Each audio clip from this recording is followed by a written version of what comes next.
नमस्कार मैत्रिणींनो, लक्ष्मीच्या पावलांनी या मालिकेच्या आजच्या शुक्रवार 2 फेब्रुवारीच्या एपिसोडमध्ये आपण पाहू की अद्वैत आणि नैनाच्या लग्नासाठी सर्व पाहुणे मंडळी जमलेली असतात. तर दुसरीकडे कला ही नैनाला तयार करत असते. परंतु नैनाचं संपूर्ण लक्ष राहुलचा मेसेज येतो की नाही, राहुलचा काय प्लॅन असेल याकडेच असतं. तेव्हा कला ही नैनाला खूपच सुंदर तयार करते. ती खूप छान दिसत असते. तेवढ्यात संगीता तेथे येते आणि म्हणते, अगदी परीसारखी दिसते माझी लेक, सगळ्यात भारी, सगळे तिच्याकडेच पाहत राहतील. कला म्हणते, हो खरंय, जगातील सर्वात सुंदर नवरी दिसते ताई. हे ऐकून नैना खूप लाजते. संगीता आणि कला तिचं खूप कौतुक करतात. परंतु कलाच्या मनात एक वेगळीच भीती असते की आता पुढे काय होईल.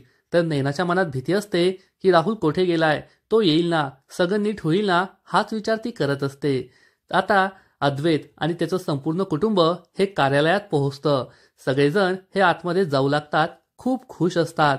तर रोहिणी विचार करते, अद्वैत, जेवढं खुश व्हायचं तेवढं आत्ताच हो, नारायण, यानंतर तुला खूप मोठे धक्के बसणार आहे. तुझं आयुष्य हे नरक बनणार आहे. त्यानंतर सगळेजण हे कार्यालयात यायला लागतात. तेवढ्यात सुकन्या ही कलाजवळ येते आणि म्हणते, नैना किती छान दिसते ना, खूप सुंदर. पण तुम्ही इथे काय गप्पा मारत बसलात? पाहुणे मंडळी आलीये, अद्वैतचे कुटुंबीय आले, चला बाहेर, असं म्हणून ती संगीताला बाहेर घेऊन जाते. नैना सुद्धा खूप खुश होते की राहुल आला असेल. सगळेजण हे आतमध्ये येऊ लागतात. तेव्हा प्रथेप्रमाणे संगीता आणि कलाचे बाबा अद्वैतचे पाय धुवू लागतात. परंतु अद्वैत म्हणतो, हे तुम्ही काय करताय? मी तुमच्यापेक्षा लहान आहे, तुम्ही माझे पाय का धुताय? सरोज हे अद्वैतला समजावून सांगते की ही वर्षानुवर्षे चालत आलेली प्रथा आहे, आपण त्यात मोडता घालायला नको. संगीता सुद्धा अद्वैतला म्हणते, तुम्ही आमच्यापेक्षा लहान आहात, परंतु जावई आहात आणि जावयाचा मान हा मोठा असतो. अद्वैत तयार होतो. संगीता आणि कलाचे बाबा त्याचे पाय धुतात आणि सर्वांचा मान पान करून तेथून सर्वांना आतमध्ये यायला सांगतात. परंतु तेवढ्यात अद्वैत म्हणतो, थांबा सगळे. अद्वैतने काय थांबवलंय हाच विचार सगळे करतात. नैनाचा मेकअप पूर्ण होतो. कला तिला म्हणते, आता मी तुला लग्न झाल्यानंतरच भेटणार, मी दुसऱ्या रूममध्ये जाऊन बसते. नैना आणि कला या दोघीही इमोशनल होतात. कला तेथून जाते तर नैना विचार करू लागते, राहुल आला असेल की नाही. आज माझं आणि राहुलचं लग्न होणार आणि मला माझा राजकुमार भेटणार, माझ्या आयुष्यात सगळं चांगलं होणार, असा विचार करून ती खूप खुश होते. तर अद्वैत हा संगीता आणि कलाच्या बाबांना म्हणतो, आता तुम्ही सुद्धा माझ्या आईबाबा झालात, म्हणून मला तुमचे पाय धुवायचे आहेत. हे ऐकून सर्वांना धक्काच बसतो. आधी तर संगीता नाही म्हणते, परंतु अद्वैत त्यांचं काहीही ऐकून घेत नाही आणि तो या दोघांचे पाय धुतो. सगळेजण हे अद्वैतचं खूप कौतुक करतात की अद्वैत हा किती मोठ्या मनाचा आहे, त्याच्यावर किती चांगले संस्कार आहेत, आपल्या नैनाला किती चांगला मुलगा मिळालाय. हे पाहून नैनाच्या आईबाबांना खूप आनंद होतो. सरोज सुद्धा खूप खुश होते. परंतु नैनाला मात्र टेन्शन असतं की राहुल कधी येणार, पुढे काय होईल. लग्नाची सगळी तयारी होत असते. गुरुजी पूजेची तयारी करत असतात.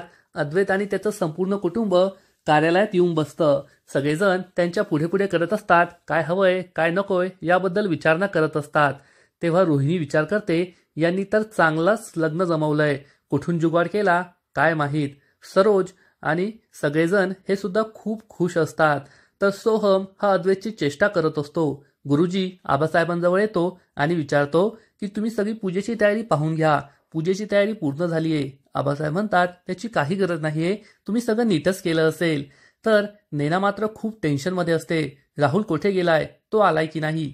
संगीता आणि सुकन्या येतात आणि तिला पूजेसाठी यायला सांगतात.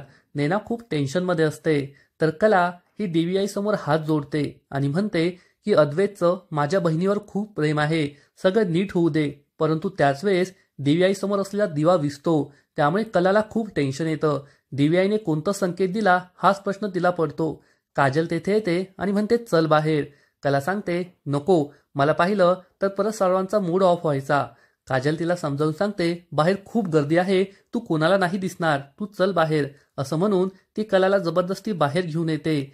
अद्वैत बसलेला असतो. तेवढ्यात मल्हार कामत आणि स्वरा तेथे येतात. मल्हार कामत अद्वैतचा मित्र असतो, त्यामुळे हे दोघे खूप खुश असतात. मल्हार विचारतो, नवरी कुठे आहे? अद्वैत सांगतो, मीही तिचीच वाट पाहतोय. कला आणि काजल तेथे येतात. मल्हारला पाहून त्यांना खूप आनंद होतो. आपली नैना किती नशीबवान आहे, मोठमोठ्या लोकांची तिच्याशी भेट होते, असा विचार करून दोघीही खूप खुश होतात. तेवढ्यात संगीता आणि सुकन्या नैनाला घेऊन बाहेर येतात. नेना खूप सुंदर दिसत असते. अद्वैत आणि त्याचं संपूर्ण कुटुंब हे नेनाला पाहतं आणि नेना किती सुंदर दिसते, अद्वैत आणि नेनाची जोडी किती छान दिसेल याबद्दलच चर्चा करत असतात. अद्वैत आणि नेना एकमेकांच्या बाजूला बसतात आणि पूजेची सगळी तयारी सुरू होते. पूजा सुरू होते. अद्वैत तर खूप खुश असतो, परंतु नेनाचे डोळे हे फक्त राहुलला शोधत असतात. राहुल कोठे गेलाय, असं तर माझं आणि अद्वैतचं लग्न होईल हा विचार करून ती खूप टेन्शनमध्ये आलेली असते. गुरुजी एकानंतर एक विधी सांगत असतात आणि म्हणतात की आता तुम्ही एकमेकांना रिंग घाला. अद्वैत तर खुश होतो, परंतु नेना मात्र खूप टेन्शनमध्ये येते. तर कलाला टेन्शन असतं की देवी आईने हा संकेत का दिला, आता पुढे काय होईल. पुढील एपिसोडमध्ये आपण पाहू की कला ही चक्क अद्वैत बरोबर नवरी म्हणून बसणार. तिने मोठा पदर घेतलेला असेल, तिचा चेहरा दिसत नसणार. अद्वैत हा तिच्या गळ्यात मंगळसूत्र घालू लागेल, पण त्याच वेळेस कला त्याला थांबवणार आणि डोक्यावरील पदर बाजूला करून सांगणार की मी नेना नाहीये, कला आहे. आणि कलाला नवरीच्या रूपात पाहून सर्वांना जबर धक्काच बसेल. मग आता पुढे काय होईल हे तर कळेलच, परंतु तोपर्यंत लक्ष्मीच्या पावलांनी या मालिकेचे असेच नवीन नवीन अपडेट्स सर्वात आधी जाणून घेण्यासाठी व्हिडिओला लाईक करा, शेअर करा आणि चॅनलला सबस्क्राईब करायला विसरू नका. धन्यवाद.